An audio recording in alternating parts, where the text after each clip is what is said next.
Ladies and gentlemen, boys and girls, welcome to another horrible waste of your time. I'm, as always, the better of the two hosts, Jay, Let's Jay's Bustin', and joining me this week is Matt Lane. Clearly the lesser of the two hosts. Clearly the lesser of the two hosts. At least I can count. Yeah, right. I take the small victories when I get them. Hey, you know, you're number two in my book as far as hosts of this podcast go. Who does number two work for? Sorry, had to do it. That's an oldie. That's right. Wow.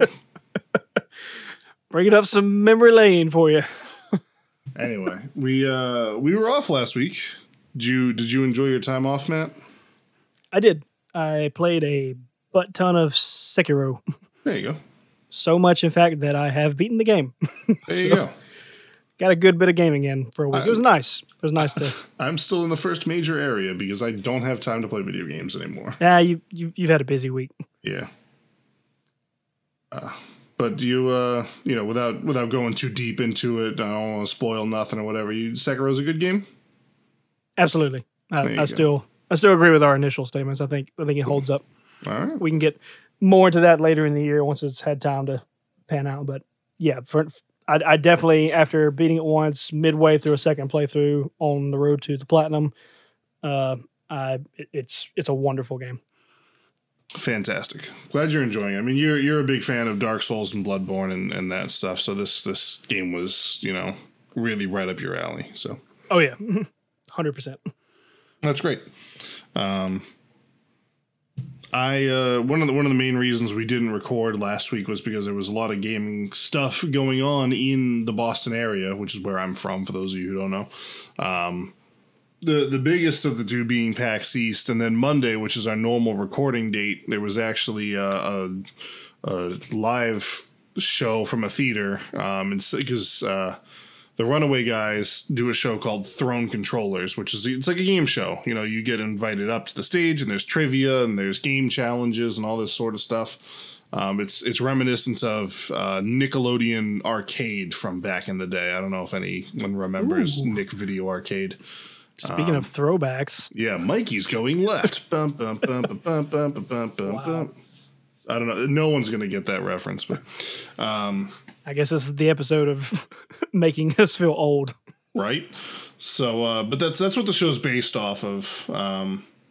And they have only ever done shows inside conventions, whether at, MomoCon, PAXs, MagFest, things like that. But they, for the first time, went on the road. They went on tour. So they, not only did they do their show at PAX East like they do every year, but they actually did one outside of PAX East, just at the Once Ballroom in, in Somerville, Massachusetts, which is just outside of Boston. It's right there.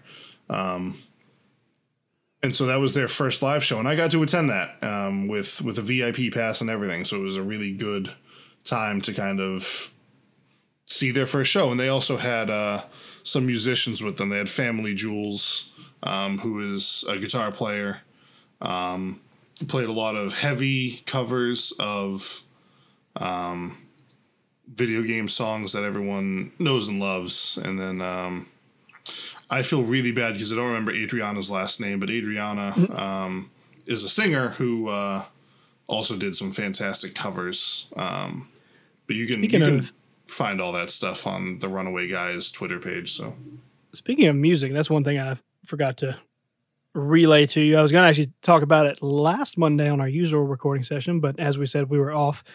The weekend prior to that Monday, I was in Nashville at a recording studio, which was a ton of fun and a real pleasure to be around a award-winning vocalist who I'll keep nameless for the sake of the podcast. And you're not going to name drop Weird Al on our podcast?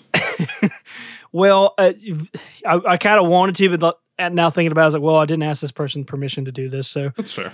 For my sake, I think I'm just going to keep it anonymous, and the people who do know me already know who it is. So if you want to know, you can ask me outside, in real world or social media or something. Maybe I'll tell you.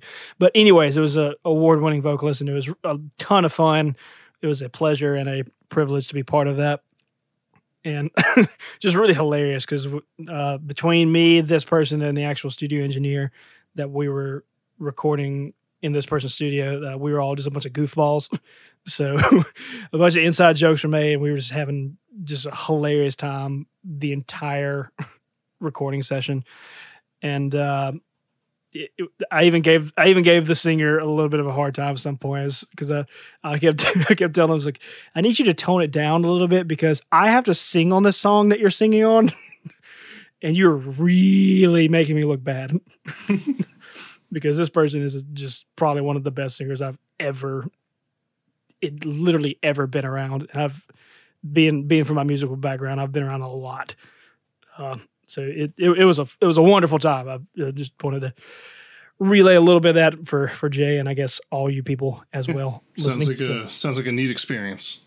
Oh, it's fantastic. Plus, Nashville's a wonderful place to visit. I've never been. It's fun. It's a decent sized city, a lot of places to eat, which is it's sad that is my definition of a good place to visit. I've heard that though. I've heard that Nashville has some great food. That's kind of how I measure places I visit. It's like, screw the tourist attractions, but what kind of food? Yeah, I know. Becca and I are actually going on a vacation in about 5 or 6 weeks, and that's also one of the things that we're going to be measuring the success on our trip is, how good is the food there. The place we're going is not famous for any specific kind of food or whatever, but you still it's really have fun. It's a real funny thing because that's literally my unit of measurement for if a place is livable for me or not. Some people are, there's nothing to do in this town, I want to move somewhere there. I was like, I don't care about that, man. Like, if I'm here all day, every day, I'm not going to be doing that stuff half the time anyways, unless someone's visiting. I need food. So as long as there's good places to eat, I'm about it. There was a restaurant where I lived back when I lived in Florida for just a year after college. There was a restaurant right around the corner from my house. It was a place, it was called Sonny's. It was a big chain. And they had this menu, and on the menu there was a series of items called the Real Deal, or the Big Deal rather. And you could get, big sandwiches, like big pulled pork sandwiches or pulled chicken sandwiches or brisket sandwiches, things like that. Plus a giant side of fries and like a 40-ounce drink Wow. for $7.99. And it was just absolutely outrageous the amount of food you got for this. Who would ever need a 40-ounce? Like, my gosh. This guy? No, actually, it was a lot even for me. I'm a guy who drinks whatever's in front of him. We'll get to that later. And no, actually, I have a story about that. Okay, but okay, and it's relevant to what we're talking about too. But okay, 40 ounces is a lot of drink. Oh yeah, for anything like that's just a lot. I'm trying to imagine how big that cup would have been. Like that's huge. It was a big cup, and then they'd actually give you one to go of whatever you ordered. They would bring you a second giant styrofoam cup. I think it was only a 32-ounce styrofoam cup, but it's still pretty big. This reminds me of that place that's whatever you got. This reminds me of that place. I want to say it's Arizona, maybe. That's like the Heart Attack Grill. Is that Arizona? I think I've heard of that. I don't remember what state it's in, but it's literally. It may not be exactly that title, but it has heart attack. I think you're right. It's got heart attack in it. Yeah, I knew it has. I know for sure it has heart attack in the name, and that it's just ridiculous. And they have this just crazy thing on the menu that when you're reading it, like you should probably die when you eat this. And if you eat it within a certain amount of time, then it's free. They're whole meals that are like 4,000 to 5,000 calories. Right. The Michael Phelps kind of thing, except bad food. Right. Not good calories. It's a lot of calories and incredibly greasy bad food. So like this is a bad this is one of those things you do like maybe once in your life. Definitely not on a regular basis. Unless you want to die. Anyway, I did want to first off throw back to when I was talking about the Runaway Guys show, and I'll cover that more in detail because I just want to do things chronologically. But I couldn't remember Adriana's last name. I did look it up. It's Adriana Figueroa. Very talented singer, beautiful voice. Very fun. That's incredibly ironic. Person. Their last name is Figueroa. Yeah, right. So look her up. She's a YouTuber, and so is Family Jewels. They're both YouTube musicians. Fantastic people. Very nice. Again, you got to meet them. But we'll cover more of that event when we get there. First, we're going to start with PAX East 2019. Again, takes place in Boston at the Boston Convention and Expo Center. It runs Thursday, Friday, Saturday, and Sunday, put on by the fine folks over at Penny Arcade.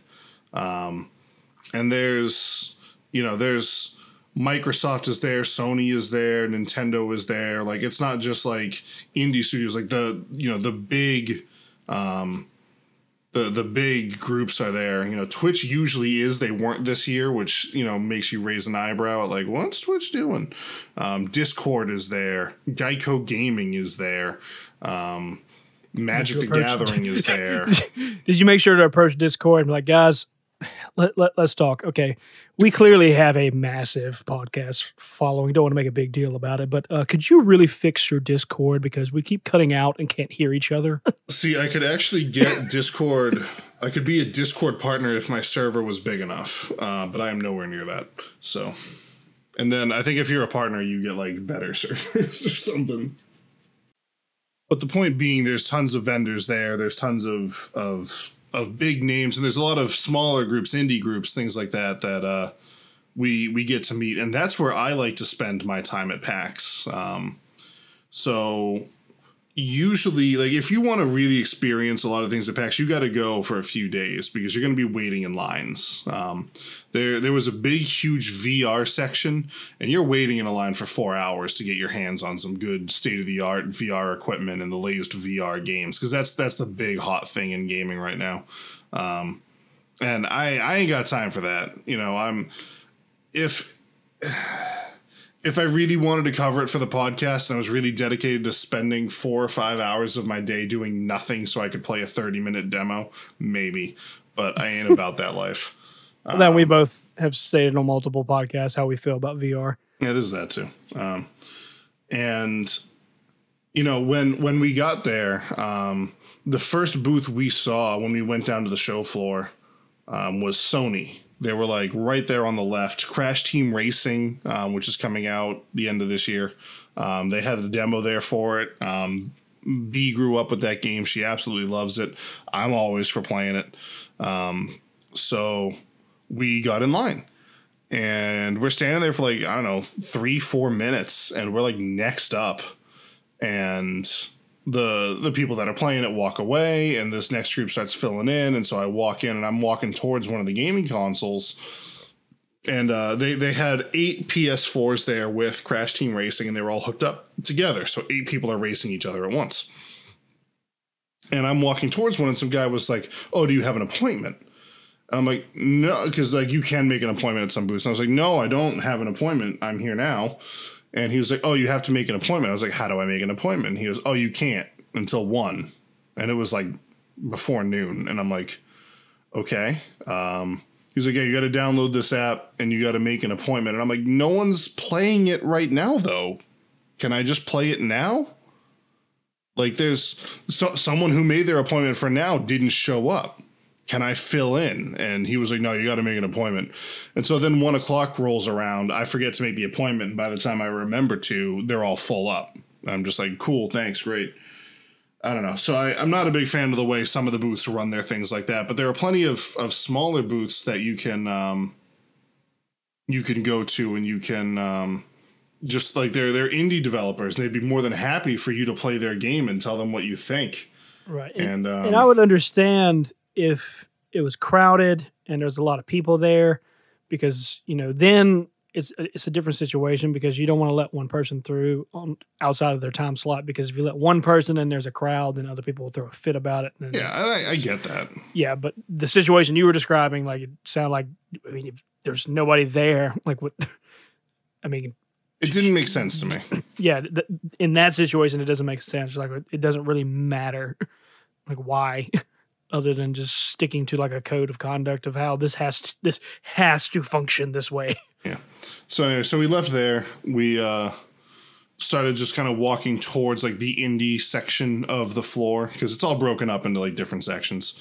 And I found a booth with a game that I was like, hey, this kind of looks neat. And it was the game Wonderling, spelled with a U, Wunderling, Wonderling. And I unfortunately don't remember the name of the development team behind it, but it was actually being the guy who I was talking to about the game was actually Gerard the Completionist. He was there, and Alex Fasciani as well. And I walked up, and there was like one guy playing one of the demos, and Gerard's just standing there, and I'm just like, hey man, first of all, big fan of the show. Thanks for doing what you do. Second of all, tell me about this game, dude. And he was like, oh, you ever played Mario? And I'm like, yes, I have played Mario. And he was like, so this game, you basically play a Goomba. You're this thing that can kind of only walk side to side. You basically walk in one direction until you hit a wall, and then you turn around and walk back the way you came, and you can jump. And it's kind of like an endless runner, and you're trying to, endless fast walker. And you're trying to get more powerful and get stronger because some a-hole protagonist stomped on all your friends, and you're trying to get strong enough to take them down. It's a very interesting premise of a game. It's got some good comedy bits to it. You unlock cosmetics that are like, throwbacks to other games or other real life references. Like you can unlock Gerard's beard and things like that, and that's a power up. It was a lot of fun. The focus for that game is the Nintendo Switch, and then I think they're going to focus on bringing it to PC, PS4, Xbox One. To me, it even looked like it could be a good mobile game. I would pick this up as a mobile game personally. But it's a very simple game. Anyone can play this game. But I think the comedy factor and the unlocking weird things from other games, I think that's a big appeal to it as well. So Wonderling is slated to come out, I believe. They're going to try to get it out by the fall, but they don't really know at the moment in time. I could be wrong on that, or it could have changed since I talked to them. But there was that. So from there, we found another little indie booth where, again, one person was kind of playing the game, and it was a timed demo. So basically the way this works is you load into the game, you have 7 minutes to do whatever the heck you want to do, and after 7 minutes the game closes and the next person plays. So there's one person playing, he's got about 2 minutes left on his timer, and we're looking at it, and me and B's first thought was, this is just like 3D Stardew Valley, which is one of B's favorite games is Stardew Valley, and I'm a big fan of it as well. But she goes crazy on this game. She sets hard challenges for herself and sticks to them and beats them. She knows how to be very efficient at this game. She watches other people. There was a Twitch kind of esports Stardew Valley event, and she's correcting the announcers as they're giving information which was not correct, and she's yelling at people on screen because they're not being optimal and things like that. It was just really funny to see her get into something like that. And so so she played this demo. She sat down and played it.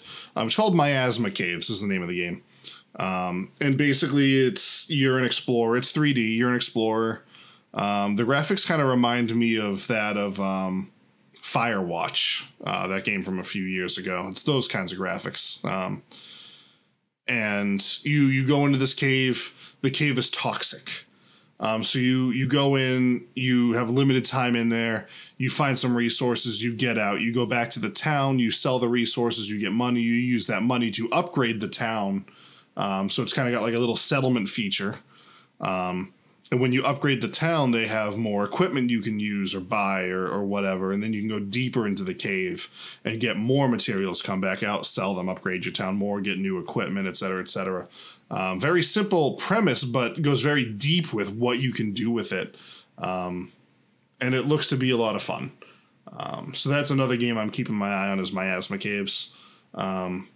Over at the Indie Mega booth, there were things like Shovel Knight Showdown, Meat Boy Forever, Castle Crashers on the Switch. At the Behemoth booth, they had all their games for demo there. They also had a shirt you could buy that just said "Buckle Your Pants."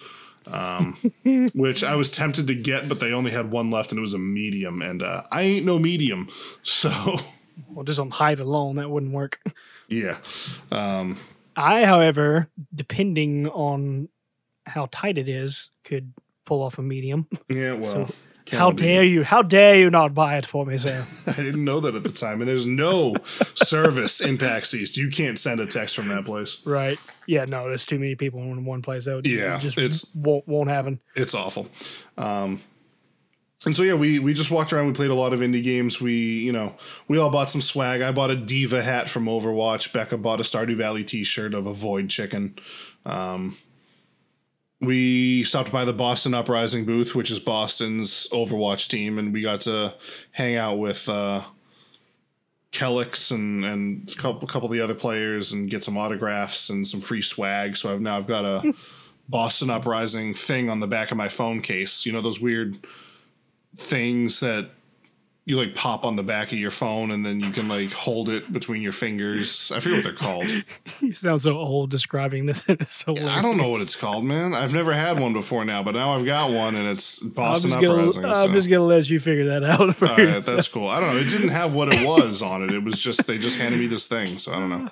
Anyway, how was that meeting those guys? It was good. It wasn't, I mean, they weren't like the starters for the Boston Uprising. You know, we weren't meeting fusions and or anyone like that, but it was neat. You know, people I have watched played. Kelix has played in a few matches, and he's a Mercy main, and so I got some pictures and whatever. And my brother is even more of an Overwatch and even more of a Boston Uprising fan than I am, and so I got him some swag. I got him an autographed poster, some sunglasses, a drawstring bag, stuff like that, and I have all that as well. So, that's the cool thing about PAX is people are just handing out free stuff. Like I've got like 3 lanyards, 2 drawstring bags, an energy drink, fruit snacks, like fruit gummies, like just from some small company that was like, hey, this is free advertising. So they went and stood outside of PAX East and just handed fruit snacks to everyone who walked by. I can't tell you the name of the people who made it, so I guess it didn't work, but there's that. And there's all sorts of free swag to be had at PAX. But it was a lot of fun. This year was different. In the years prior, I've gone for at least 2 full days, sometimes 3. And I have a schedule. I want to go to this panel. I want to be in this tournament. I have to, meet with this person in this place at this time to discuss that. Things like that. I have Fraser in town with me, or John and his wife are in town with me. And so I've got to watch out for them and make sure that they're not getting lost and that they're getting everything they need or whatever. This year was different in that none of my friends from out of town were here. We only went for 1 day and we had 0 appointments. So we could do literally whatever we wanted to within, the confines of PAX East. And it was very different. It was much more relaxing. I think I enjoyed my time a lot more and got to talk to a lot of cool developers and play with some cool products. One of the things that we just randomly walked by that I never would have done any other year is this product called Vortex. And what it is it's this fan that you put on your desk. It's meant for PC gaming. And it blows hot or cold air at you depending on what's going on in the game. So if you throw a grenade, it's going to explode and it's going to hit you with a little burst of hot air because something just exploded near you. Or if you're walking through like a lava level, it's going to just radiate some hot air in your face. It's kind of meant to bring gaming to a more tangible, almost like a 4D experience. It's a product that runs for $100. It's nothing I'm going to jump on anytime soon, maybe even ever, but it's a neat idea. It's really cool. And there's things like that, there's chair people, they're there with their DX racers and all sorts of stuff. And G Fuel was there making an idiot of themselves. I'm not against G Fuel. I know it's like a huge like MLG, like, all the, the gamer jocks drink G Fuel or whatever, but it's actually like a pretty decently healthy alternative to like Red Bull or Monster or something like that. It's all natural. and doesn't have, it's sugar free. And so I walk up to him and I was like, so if it's sugar free, does it have any artificial sweeteners in it? Because they say they're all natural, but you really can't have both. And so the guy at the counter was like, I don't know, man. Hang on. And so he goes back and talks to someone. He goes, yeah, it's got sucrose in it. And I'm like, that's sugar. Sucrose literally is, it's sugar made from cane and beets and stuff like that. It's like sucrose literally is sugar. And so I'm like, all right, cool, thanks. He's like, you interested? And I'm like, not right now, I'm good. Just like walked away.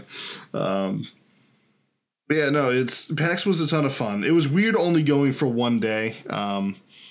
Normally when I go see the Runaway Guys live. They played Friday, and I only went on Saturday because I had to work Friday. And so I missed their show, but like I didn't care because I knew I was going Monday too. I got VIP passes to their Monday show. And so that's why I didn't really care. And, another thing I often do at PAX is try to meet up with some of the content creators that I watch and that I enjoy, just to kind of, give them a fist bump or a high five and just be like, hey, I appreciate your content. Can I get a selfie or something like that? I didn't do any of that this year.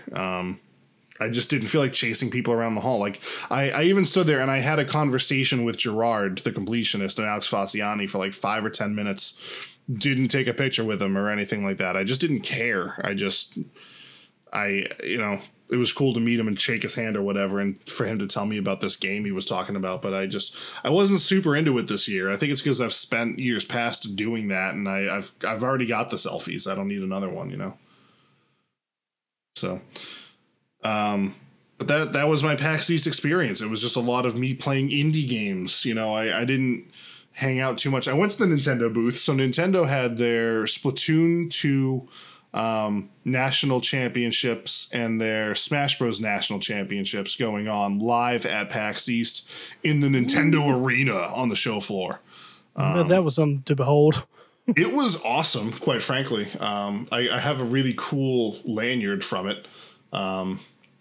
But here's the thing is, the arena was full by the time we got there. So we could not get seats to watch, and I'm a big fan of Splatoon 2.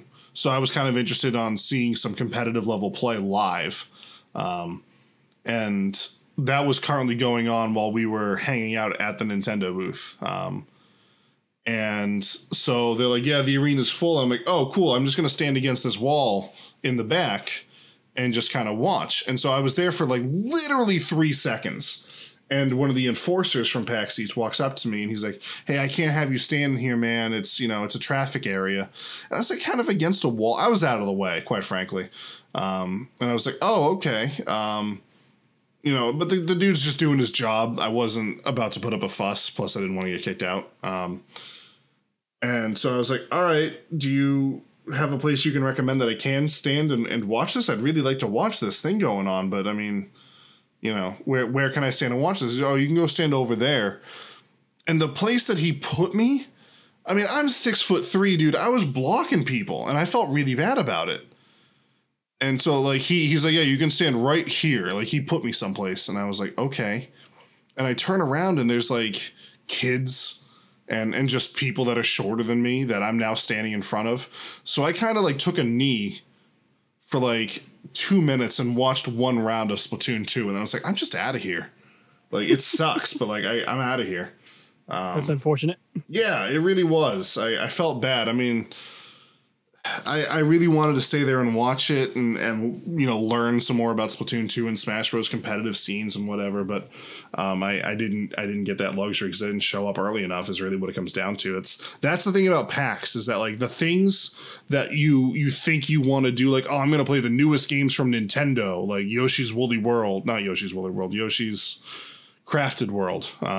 That game's out now, but it was not out when PAX East was going on. And actually, it came out during PAX East. It came out that Friday.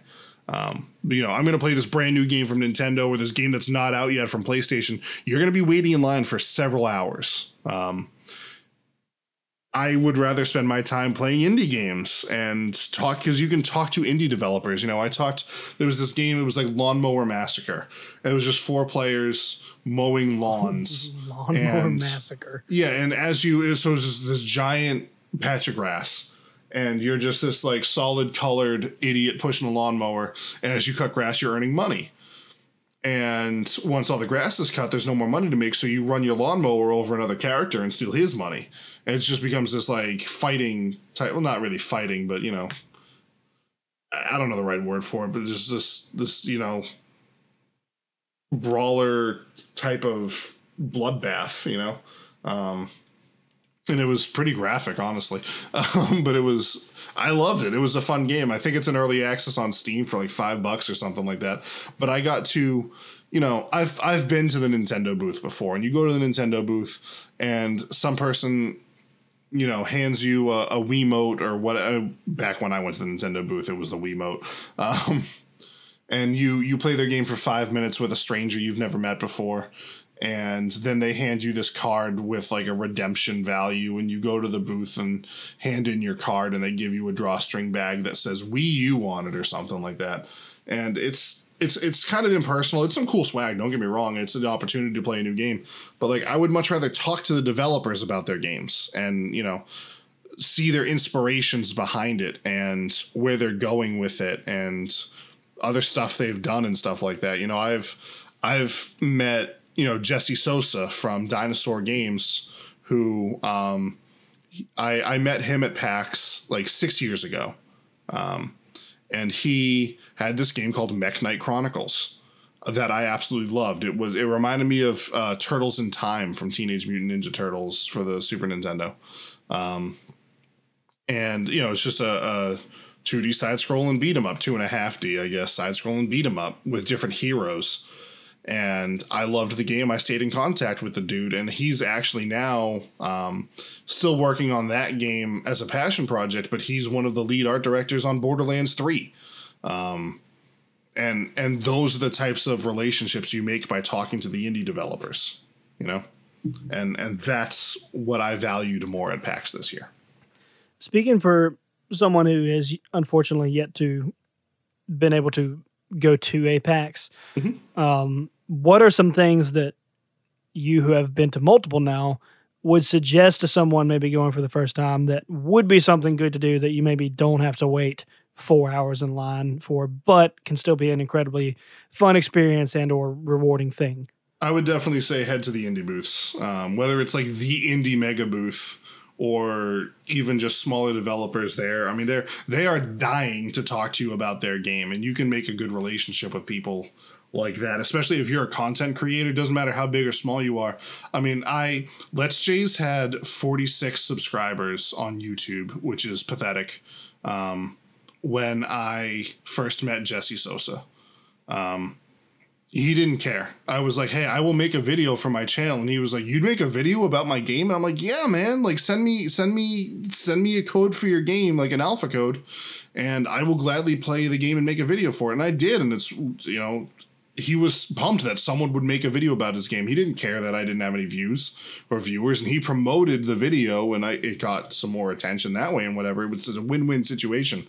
You don't have to be, you know, a partnered YouTube content creator who's bringing in 6 figures a year to make a relationship happen at PAX East. If you're a Let's Player or you're a podcaster or whatever, you know, bring that up when you're talking to some of these indie people, especially the really, really small ones. You know, don't go to the indie mega booth and play Shovel Knight and be like, yo, I'll make a video on YouTube about your game. They're going to be like, yeah, you and 10,000 other people. But, you know, find the games like Mech Knight Chronicles, like, you know, Lawnmower Massacre, like Miasma Caves, things like that, where no one's really talking about those games. Build a relationship like that. And, you know, I have a free copy of Mech Knight Chronicles now, forever. I continually get the newest build as they continue to build it. And when it's fully released, I'll have the fully released version. Because I met this dude and let him talk to me about his game. And stuff like that. That's what I would recommend. If you're into VR and you're into the newer games and you want to play the newer games, the bigger AAA titles, hey man, that's all well and good, and you can do that at PAX, but you're going to get much less bang for your buck because you're going to play maybe 2 games all day. Right. Which is that'd be the biggest thing I'd be scared, because it is still on my bucket list to go to one of these at some point in time, regardless if it's PAX East, like wherever it is, at least to go to one PAX at some point in time. I prefer it to be PAX East, so we can also knock off that, maybe meet this J guy at some point in time, since we technically have never met in real life. I mean, I'm not opposed to traveling to something a little more close to you, whether it's Washington, D.C. For MagFest or MomoCon in Atlanta or something like that, but... Well, I mean, it'd be nice to visit Boston as well. So, like, it's a win-win to go there. Like, I can take you to the Gillette Stadium, and you can see where Tom Brady and the New England Patriots make it all happen. Yes, and I can go take an Epicap and throw up all over the field on purpose. Oh, if you think you're getting onto that field, you got another thing coming, dude. I know. Even I've only been on that field once. Right. No, I know full well how all that goes. But yeah, but that would be something I'd be concerned with, kind of the Disney effect, quote unquote, that there is so much to do, but there's also so much time that it takes to do some of these things, that you semi have to plan out what you're going to do to effectively take advantage of the time that you have. Right. Because if not, you just be running all over the place trying to find something to do, and you'll miss so many things. Especially the way Disney is now. I don't know how long it's been since you've been there. Like, it's impossible. It's been like 5 years. It's impossible to do everything. It's just impossible. Right. It's just not. No, happen. me and my family did a 6-day 5-night trip to Disney, and even then. And we, like, by the end of the last day there, we were finally like, I think we've done just about everything we want to do, but there's still a bunch of stuff we could do that we haven't done yet. Right. But that's that's Disney. Now with Disney, even if there was no wait, arguably it could still almost not happen. Like, there's just so much crap they have now that it's just crazy. But by and large, a lot of it is the wait, which is the biggest thing. Like I said, with PAX, I'd be concerned about is just managing time properly. And, if something is going to take a long time, making sure to only do the thing that you really, really, really want to do if it's going to take that long. It needs to be of high importance if you're going to spend that much time on it. Like we said, VR would not be one of those things I'm willing to wait 4 hours on. I'm just not. Like, if we're being honest, I probably wouldn't even wait an hour on something in VR. I would just watch from the side.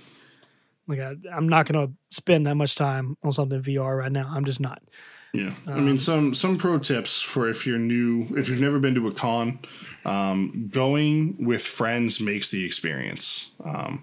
Even if it's just like one person low. I mean, the very first PAX I went to was just me and B, and we had a blast because we did it together, and it was the year before we got married. So, and then we missed a year because we were living in Florida. The following year, we went with Fraser and John and his wife Christina, and that was a very different experience because it was a bigger group of friends and we all had different interests and things we wanted to do. We split up for a while. We met up for a while. And it was a lot of fun just being with a group of people that, just can hang out and nerd out together. But I don't think, like, having been to 5 PAX Easts now, I don't think I would ever go alone. For sure. Like that, not knocking on anybody who does, but that, I just don't see. I don't see the value in doing something like that by yourself. Like, I feel like it just would not be enjoyable to a certain extent. Like, it's just weird going to for me. It is weird going to an event like that by myself. Like, I would not go to that by myself. I would not go. I know it's completely different, but I would not go to a theater to watch a movie by myself. I would not go to an amusement park by myself. Like, certain things just are slightly odd because there's something to having, like you said, someone to share the joy with, or even if it's not joy, like whatever reaction you are having, you get to share that with somebody else. And that's just a certain type of experience that is made better with someone else there. It's just, I don't know. It's, to me, any of those things, like I mentioned, are just less enjoyable if you were by yourself. So I would wholeheartedly agree. I would not want to do that if I was going by myself. And if I ever do go, I probably wouldn't even venture off. I'd probably just stay with a group the entire time. Yeah, I mean, I don't think anyone ever split off by themselves, but like there was a panel that my wife and John's wife kind of wanted to go to, and at the same time there was another panel that Fraser and John really wanted to go to. On two very different topics. One was on game collecting, and that's John and Fraser really wanted to go to that. And then the other one was on kind of mental health and gaming, something that both our wives were very passionate about. And so I was like, well, I'm going to hang out with the guys. I'm not really a game collector, but I'd rather hang out with the guys. And so, and I had a blast at that panel, don't get me wrong. But, and then we met up for lunch, and then, like, I wanted to go hang out on the show floor. But John and Christina really didn't. So, like, me, Fraser, and B were walking around for a while, and, like, things like that would happen. See, now it all circles back to the most important factor about this. Now, speaking of this food you mentioned, what are we talking about here? What like, do they let you leave the building and re-enter for later, or are you supposed to stay and... Okay, so you can leave. So it's not very easily. There are multiple entrances and exits. I asked that, like, not necessarily like, do they let you, but like, is it worth leaving, or is it a pain to get in and out because of crowds? It's a pain to get in first thing in the morning, because the doors open at 10. And people get there at like 8 or 9 and just stand in line or whatever. And so if you get there before 10, you're not getting in the building till 11. If you get there at 11, you'll get in the building at 11:05. You just walk right in, which is what we did. Right. Because I've gotten there before 10 before, and I've stood in that line. It's just not worth it because you gain like maybe a half hour tops. Well, the only way it's worth it is if there's a panel at 10:30 or 11 that you really, really want to get to. Right. Or if you're one of those people that's like, I got to play the newest game and I got to be first in line for it. Because there's a certain value to be said for that as well. Go for it, but not my cup of tea. Same. I don't know if it's our personalities or our age that keeps ascending. But I'm the same way. Like, unless it was something that is only happening at this point in time and not happening throughout the rest of the day, then I have no problems coming in later. Right. Whatsoever. Zero issue.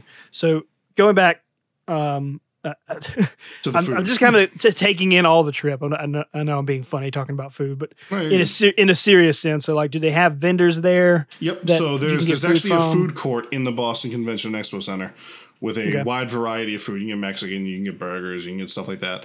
It's con food. It's pricey. You're going to pay way more than you will outside of a convention. It's the same thing as going to a baseball game or something like that, And we're probably not talking about chains either, right? Like something specific. It's just like burgers, hot dogs, nachos, like soup, things like that.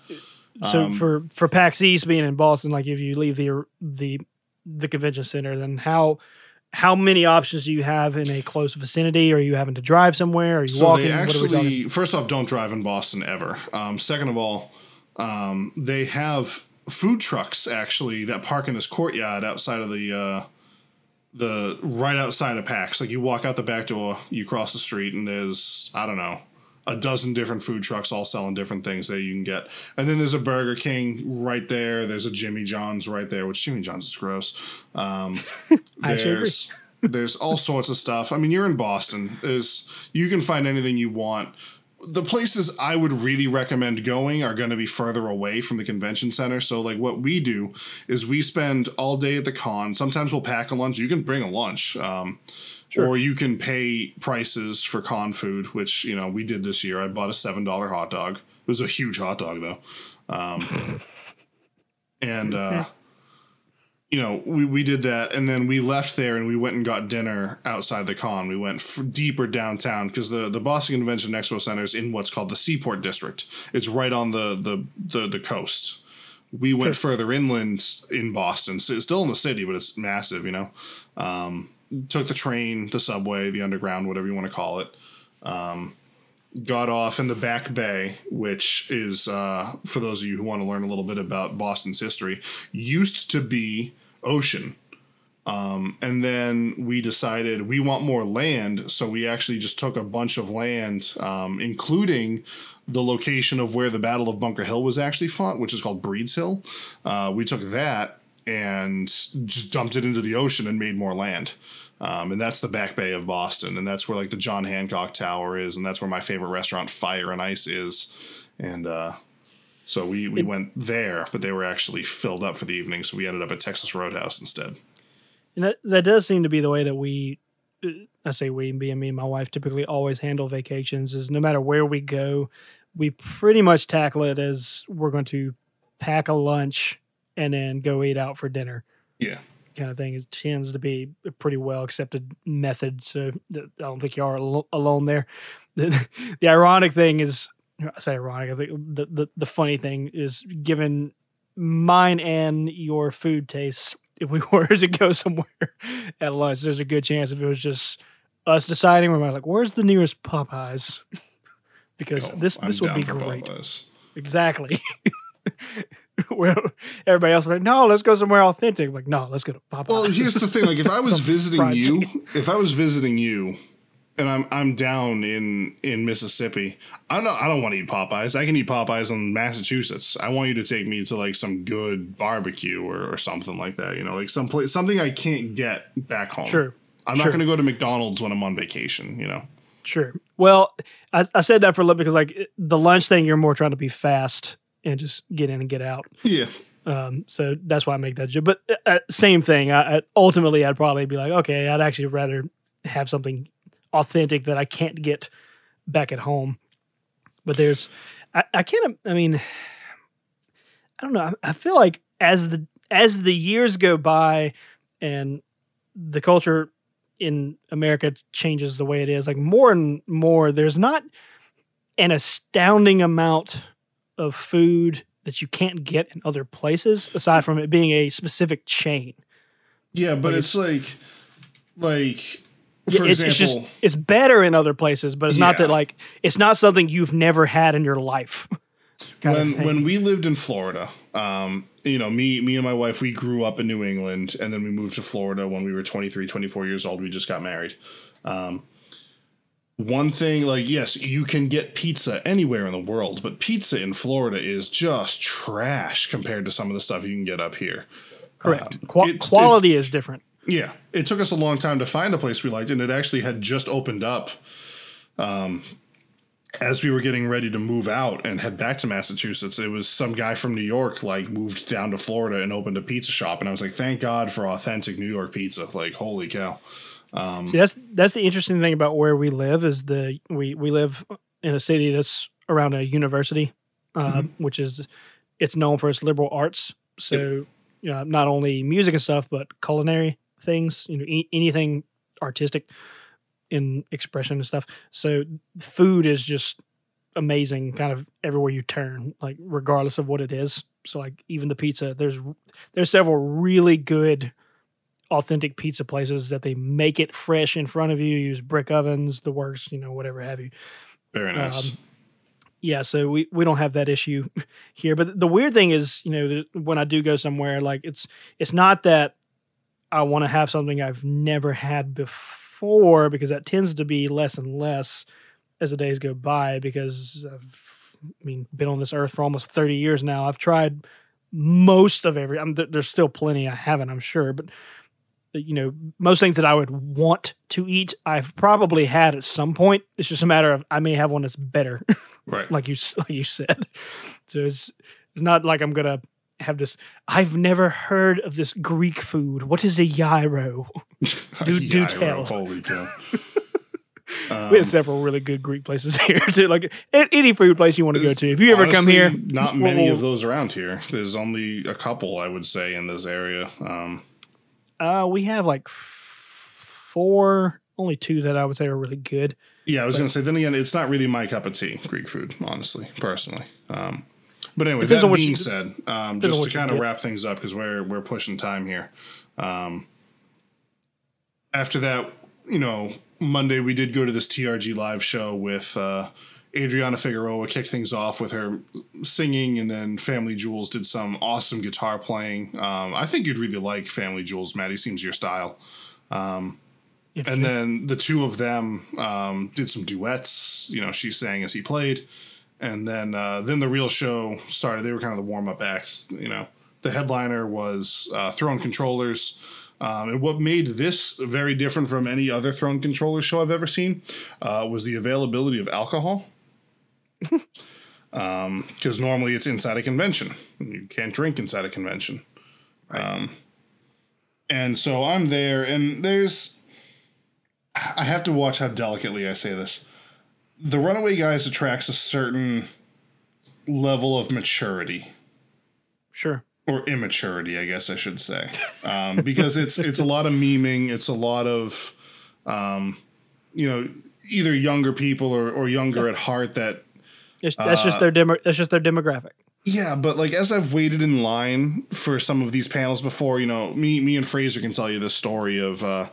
last year when we were at Pax East together, we were waiting for the Throne Controllers panel to start, and we're sitting there, and it's the three of us are kind of in a triangle. Me, Fraser, my wife. And Fraser and I are talking, we're just talking about collecting, good deals he's found on some games in the past. Some dude walks in and sits way too close to us, hasn't showered, and is just inserting himself into our conversation and talking about government conspiracies and how some guy who owns this local game shop was a former CIA agent, but now he's trying to flip money, it's a money laundering scheme. I don't even remember what all happened with it, but it was just no boundaries or whatever. And there's a lot of those types of people at their shows. To be fair, this one was actually fairly tame, but there was still a moment where I was I need a rum and Coke. And I went over to the bar and grabbed myself. I've actually never paid for an alcoholic drink in my life, and this was the first time I did. Wow. Grabbed myself an $8 rum and Coke. And and this goes back to, just to bring it full circle, if it's in front of me, I'm going to drink it. And I had to really, really, really pace myself on this one. This is really actually, this is, some people might not be understanding why I'm laughing. If you knew Jay at all, this is hilarious. This gives me a good idea of the scope of what he was having to deal with. I don't drink. No, he does not. I really don't. I think the last time I had a drink before tonight was at my brother-in-law's wedding in July. By tonight, I mean last week at the show. Yeah, we're about the same in that regard. I don't. Actually, but half of it was just hey, my wife and I are out together.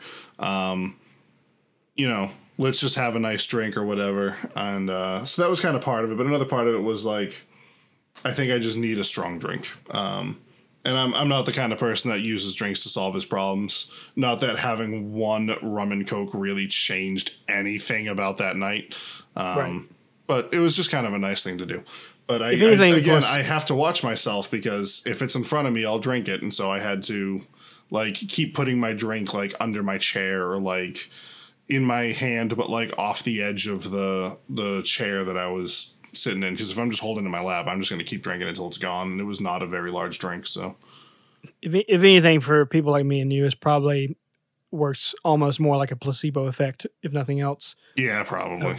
I know this is because literally doing nothing, but right. It's not because I don't even drink hard. I've never had really hardly any hard liquor because I just don't want to. So the extent of my alcohol career is pretty much beer, which beer's gross.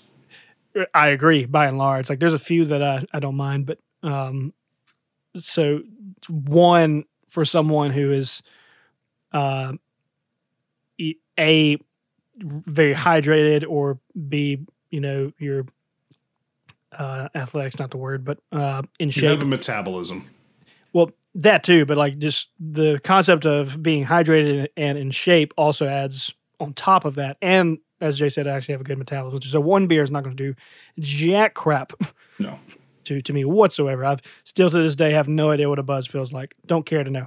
Same. But I'll have one every now and then, and I know good and well it doesn't do anything for me, but kind of like Jay, it's like every now and then there's a situation where it's like I'd just like to have a drink right now. But by and large, ironically, I use sodas for that more than I do anything else, which just kind of leads into the whole placebo thing, because obviously a soda doesn't do jack for anything like that, but it makes me feel better. I know that feeling when you just come home after a long day of work and just like a nice tall cold glass of Coca-Cola just like feels good. Which for me would be Dr. Pepper or root beer. Yeah, root beer. I had a root beer yesterday while I was doing some work. It was good stuff. Specifically Barks. Barks is good. I like IBC as well. Anyway. Also a good choice. That is going to end things, I think, for this week. I think this is a good place to call it. We just sit here and talk about food for days. Yeah, honestly. We'll create another channel and talk about food on podcasts. It'll be great.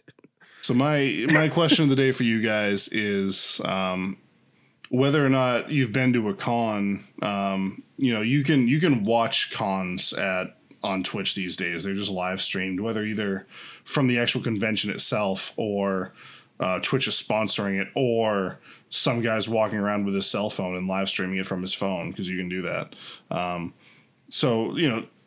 accessibility is out there. If you were to go to a con, or if you do go to cons, how do you like to spend your time? For me, some of the most fun I've had at a convention is me and my friends sitting in what's called the handheld lounge, which is just a big, huge, is what they close down one of the hallways and fill it with beanbag chairs. And we just chill on the beanbag chairs after walking around for hours and hours and hours. And we just sit there and pull out our Nintendo Switch or your 3DS or your cell phone or whatever and just play some handheld games and just relax and unwind and chat. And, you meet some new people because, like, oh, you playing Smash Bros? You want a 1v1? You want to get some group matches in or whatever. And but it's a very casual experience. There's no tryhards here. Like, hey, everyone fight me in Mario Kart or whatever. It's like, it's just very chill. That's one of my favorite things to do at a convention, is kind of just go to the more chill areas after doing some of the crazier stuff and relax with my friends and play some games. Okay. But what is the question? Question is, if you were to go to a con, how would you want to spend your time? Gotcha. I don't know if you ever actually said that, or if you did, maybe it cut out on Discord. Maybe. Because I was waiting for a question the whole time. I was like, I feel like he just told a story, but I don't know. Okay, so favorite thing to do. This is really difficult given that I've never been to a con. Unfortunately, right. There are. So you have two perspectives here. There are some that happen in the area, but by and large, like the way I view these things is I know how they work. It's not like I'm oblivious to the inner workings of cons, because like all festivals by and large work the same. It's just their subject matter is different.